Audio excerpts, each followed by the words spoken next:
आज बनवूया उपास स्पेशल सुपी साबुदाणा खिचडी.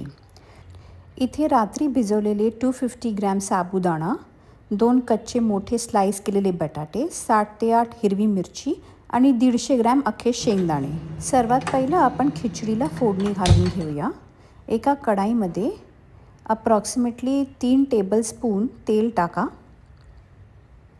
तेल तापल्यावर त्याच्यात जिरं आणि कापलेले हिरवी मिरची आणि बटाटे आणि मीठ, ह्याच्याने बटाटे लवकर शिजतील.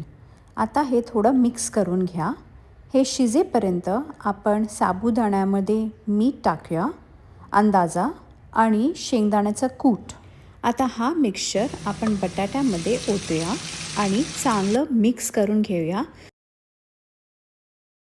आता आपली खिचडी रेडी आहे. ही आपण साईडला ठेवून देऊया आणि आता बनवूया शेंगदाण्याची उसळ. उसळसाठी आपल्याला पहिलं लागेल खोबरं, जिरं, हिरव्या मिरच्या आणि ह्याला आपण एका मिक्सीमध्ये पाणी टाकून वाटून घेऊया.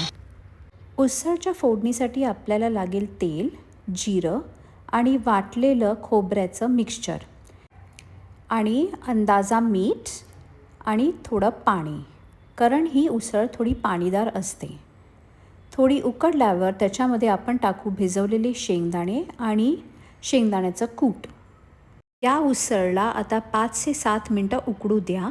मग गरमागरम खिचडी आणि त्याच्यावर उसळ पोर करून खा.